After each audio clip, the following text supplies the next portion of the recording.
Magandang araw po ulit sa inyong lahat. This is Charimar Flores po, ang inyong licensed broker. At nandito po tayo ngayon sa isang panibagong episode regarding naman po ito sa bungalow na bahay po. Ito po ay Cedar A standard na house model po na naka-base sa 120 square meters. So lahat ng 120 square meters na units po natin na Cedar A ay located po sa Base View Homes po. Ang Base View Homes po ay located sa Barangay Banay-Banay, Lipa City, Batangas. Along GP Laurel Highway lang din po siya. So from Tambo exit, kasi yun yung pinaka-access road niya, mga 3 to 5 minutes drive lang po siya. Kung naghahanap naman po kayo ng medyo malaki yung lot area, meron po tayong available sa other location naman, which is located po inside the Lipa Royal Estate po. So, ang Lipa Royal Estate po ay located along GP Laurel Highway pa rin po. Barangay Inusluban naman po ito, within Lipa City, Batangas pa rin po.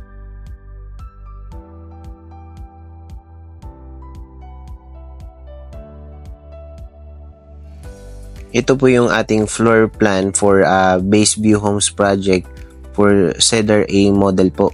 So, ang Cedar A model po ay 77 square meters ang floor area. Ang lot area naman po ay 120 square meters. So, lahat ng units po dito ay 120 square meters po. So, makikita nyo naman dito sa ating floor plan na 3 bedrooms po siya na merong 2 toilet and bath. So, yung isang toilet po ay nasa loob ng master's bedroom. Yung nasa harap na kwarto po. Tapos, meron na rin po siyang kitchen and mayroon na rin po siyang service area sa likod na part ng bahay. Tapos, meron pa rin po siyang portion sa likod na extra lot for future expansion po. Depende na po yun sa inyo kung ano yung gagawin nyo sa part ng likod ng bahay. Pero yan po ay nakabakod pa rin naman po siya, no? Ito naman po yung ating Cedar C po. Same po, sa Base View Homes pa rin po ito located, no? Magkaiba lang po itong in terms sa floor area, mas lumaki po siya. Naging 95 square meters po yung floor area nito.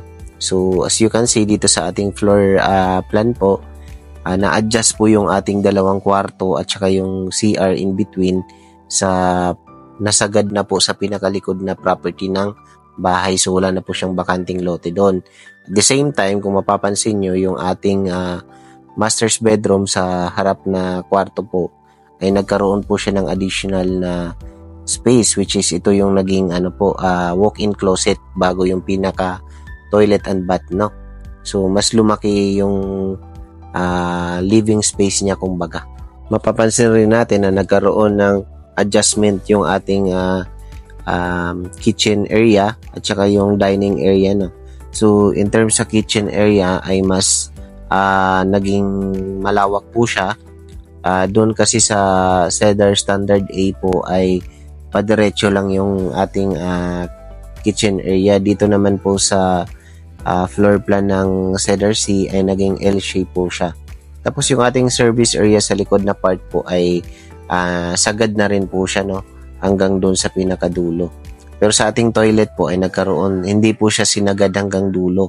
Meron siyang konting space sa likod ng toilet para malagyan ng bintana at mahangin pa rin, no? Hindi siya nakukulob, kumbaga.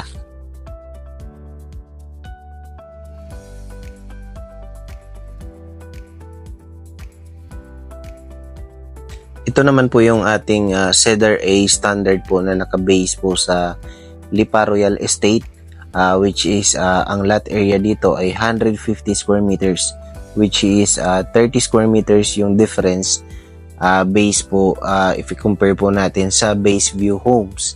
So, ang floor area po nito ay 77 square meters pa rin. Sa lote lang po talaga sila nagkaiba. So, if titingnan nyo po dito sa ating floor plan layout po, ay same na same lang din po ito sa Cedar A standard doon sa Base View Homes. So, ang makikita nyong malaking difference po dito ay sa bandang likod na part ng bahay. So, talagang napakalawak. More than pa po yung area niya if i-compare po natin sa pinaka-front ng bahay. So, if ever na i-expand nyo pa ito, malaki pa po yung magiging expansion nyo. Ang kagandahan din po, kapag sa Lipa Royal Project po kayo makakapili ng standard na Cedar A, ay if ever in the future na gusto nyo pong magpa-expand, palakihan yung part sa likod nyo, ay pwede pa. Kasi kita nyo naman dito sa ating floor layout na talaga pong napakalaki yung possible magiging expansion niya, kasi yung lote may extra pa talaga sa likod, no?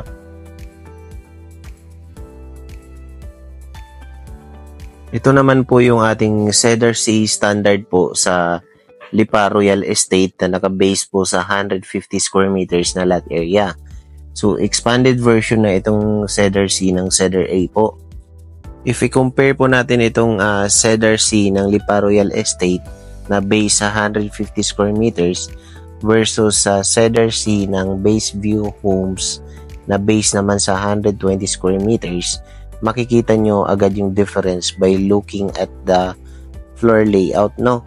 So, sa Base View Homes po kasi na 120 square meters lang, nung ginawang Cedar C po siya, nakasagad na yung expansion niya sa likod na part ng bahay. Ibig sabihin, wala ka ng lot area. Dito sa Cedar C, sa Lipa Royal Estate, since na naka 150 square meters po siya, ay meron pa rin po siyang extra lot sa pinakalikod na part ng bahay, which is more likely ay nasa 2 meters pa po ito. Of course, in terms of price, ay meron din po siyang difference, no? Kasi 120 versus 150 square meters po yung pinag-uusapan natin. Pero hindi naman siya sobrang laki ng difference in terms of price, no? So, sa likod na part talaga dito, maganda pa kasi pwede pa kayong mapalakihan itong service area nyo or dirty kitchen nyo, at pwede pa kayong maglagay ng sampayan. Ayan, tapos na akong mag-explain sa inyo regarding sa floor plan layout ng Cedar A standard and Cedar C standard ng Base View Homes versus the units at Lipa Royal Estates po. In terms of price naman ay ang computation ay after na po ng house tour natin na to. Kumbaga sa bandang dulo na po ng video na ito ko ilalagay po, ano. So basically itong ating bahay na ipapakita po sa inyo ngayon ay naka-base po ito sa 120 square meters. Ibig sabihin, ito po ay nasa loob ng Base View Homes po. So, ang bahay po na to, in terms of floor area, since ito po ay Sophia standard po, ay 77 square meters lang po ito. Kasi hindi po ito yung Cedar C standard po. Kaya po, meron tayong extra lot din dito sa likod na part, no? Which is about 1 meter mahigit pa po siya, more or less. So, that's it for the lots, no, na paikot sa kanya. So, basically, sa isang side ng bahay ay naka-firewall po siya. Ibig sabihin, nandun yung hangganan ng property. Kaya po, wala tayong extra lot dito sa portion, sa side ng may parking area. Nakasagad na kumbaga dito sa may portion ng parking area, no? Kung ano po yung nakikita nyo dito sa Cedar A standard po ay actual turnover po ito, ano. Kaya itong sa carport for example, ganyan na yung turnover natin. And then kasama na rin po yung gate and fence once na i-turnover. Dito sa ating main door po ay solid panel door po ito, kaya matibay po yan, ano. Tapos meron din po katabi ng main door na mga small glass, no. Kaya naging social pa siya tingnan. Yung ating naman po ceiling ay naka-design na po siya. Kumbaga cove ceiling na po siya, kumbaga. So actual turnover din po yan, ganyan, no.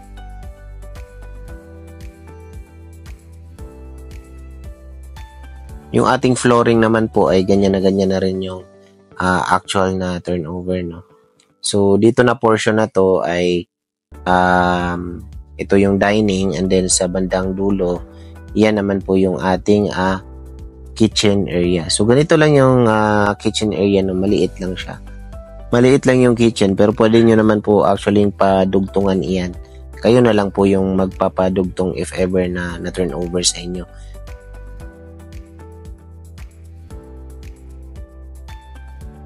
So ito naman yung ating service area. So actual turnover po siya and naka-cover na rin po yung part ng service area.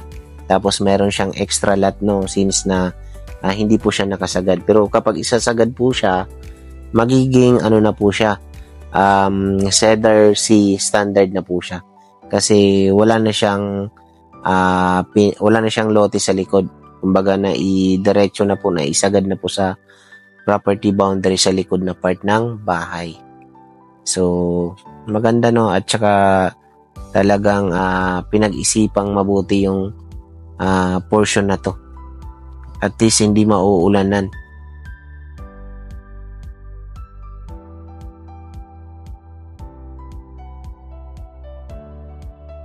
Ito yung sinasabi ko na sa kitchen, pwede nyo pang palakihan actually.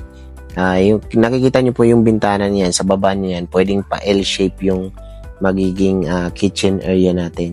Para mas marami kayong mailagay din na cabinets, especially sa portion ng taas, no? Kaya para talagang ma-maximize yung space. So, ayan. Ito naman yung area ng dining po. So, ideal itong bahay na to para sa mga, lalo na kung ayaw nang umakyat panaog sa bahay, no? So, basically, yung mga pwede po dito is yung may parents na may matanda na po, which is basically gusto nilang nasa baba na lang yung kwarto nila. Dito naman po tayo sa master's bedroom. So, yung ating pintuan sa master's bedroom ay solid panel door din po yun, no? Tapos meron na rin po tayong mga bintana, and then magkakaroon din po tayo ng abang dito para sa mga tawag dito, yung sa air condition unit. But for this one, mas prefer kasi ng client na walang butas na ilagay para sa aircon. Siguro split type po yung ilalagay nila dito. So, ang master's bedroom po dito sa unang kwarto na pinasok natin ay merong sariling toilet and bath. So, para mayroon pong privacy, no? So, actual turnover din po ito, no? So, in case naman yung tiles na ginagamit natin sa actual turnover ay hindi na po available, pwede naman po yung palitan. Pero, of same price po yung ipapalit, no?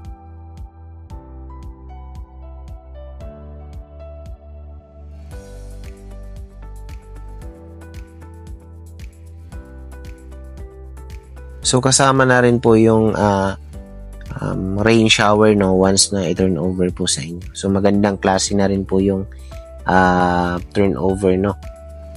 So, that's it for the master's bedroom. Ito po yung kwarto na mula sa main door po, pagkapasok nyo ay ito yung unang kwarto na makikita natin. Next naman is si common toilet and bath. Bali, si common toilet and bath ay napapagitnaan po ng dalawang kwarto, no? As you can see. So, mas maliit ng konti ito compare po doon sa toilet and bath sa loob ng master's bedroom. But in terms of turnover deliverables po, ay ano lang po sila. Same na same po yung doon sa nauna pong toilet and bath. But in case po na sa yung tiles po ay ma-face out po, kasi na-face out po yung tiles ay possible naman yan na palitan ng ibang klase ng design ng tiles po. So, that's it for the common area. Dito naman po tayo sa right side na bedroom from the common toilet and bath. So, meron din po siyang bintana, no? And then, dito tayo sa next and last bedroom na nasa left side po ng toilet and bath. Yan. So, meron din po siyang sariling bintana, no? So, wala siyang nilagay na, mapapansin nyo, wala siyang nilagay na para sa window type na aircon kasi mas prefer ng client na split type aircon yung ilagay niya. Kaya pinasarado niya lahat. Kasi maliit na butas lang yung kailangan sa split type. So that's it for the sample actual turnover of Cedar A standard dito sa base view homes po. Pero in terms sa house naman, ganitong design and ganitong turnover deliverables din naman po yung sa sa Lipa Royal Estate. Ito naman yung ating computation for Cedar A standard na ang lot area ay 120 square meters na naka-base po ito sa base view homes po. So as you can see ay hindi nakasagad yung property or yung bahay sa pinakalikod na part, no? Ang pinaka total contract price po ng bahay ay nasa 5,065,000. Ang ating down payment po minimum po ay 20%, payable po siya ng 18 months. Then ang ating reservation naman na 20,000 ay ibabawas po dun sa pinaka kabuuang down payment. Yung loanable amount po natin na 80%, which is nasa 4 million mahigit, ay babayaran po hanggang 20 years. Itong next na computation naman po natin ay naka-base sa Cedar A standard pa rin, pero ito po ay located sa Lipa Royal Estate, kaya po 150 square meters po yung ating lot area. So as you can see, the difference ng floor layout ay talagang mas malawak yung part na likod ng bahay. So anyway, same ang computation po natin ay naka-base po sa total contract price na 5,135,000, which is 70,000 yung difference, no? So mas mataas po ng 70,000 itong sa Lipa Royal compare sa base view homes. Tapos yung 4 million mahigit po na balance po ay payable sa bank in 20 years po. In terms sa interest po ay magbabago pa po ito depende sa fixing period.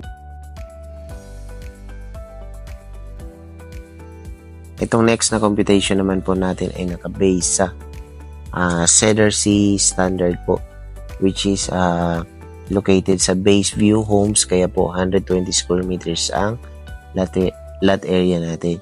So as you can see, sagad po yung ating property sa pinakalikod, no? Kasi ito po yung extended version ng Cedar A standard po. So in terms sa computation po ay mas mataas po itong Cedar C kasi na-expand na siya kumbaga sa bandang likod. So ang price po ay 5.8 million. Ang down payment ay 20% pa rin, less than 20,000. And payable in 18 months, kaya nasa 63,000 mahigit po ang down payment monthly. Tapos ang balance ay through bank. Itong next na computation po natin ay naka-base sa Cedar C standard pa rin, which is located naman sa Lipa Royal Estate, kaya po 150 square meters ang ating lot area. Ito yung isa sa advantage ng Lipa Royal Estate kasi malalaki yung cut ng lot. Kaya po, kahit na 99 square meters na yung pinaka-floor area nitong Cedar C, ay meron pa rin po siyang extra lot sa likod na part ng bahay, which is pwedeng gawin nating dirty kitchen or future expansion pa po. Sa computation naman po ay 5.8 million pa rin po siya, pero mas mataas ng konti po compare sa base view homes. So, ang difference nila sa price ay nasa 42,000 po, which is okay lang din naman kasi malaki yung lot area dito sa Royal Estate. So regarding po sa mga ilan nating question, ito po yung mga answer, no? Nilagay ko na lang po dito sa ating slide po. So maraming salamat po ulit sa inyong walang sawang support sa ating channel, and please like and subscribe sa ating channel para ma-notify pa po kayo sa ating future videos na i-upload po dito. Lamang po, again, this is Charimar Flores po, ang inyong licensed broker, and see you po sa next video natin. Bye-bye and God bless po sa inyong lahat.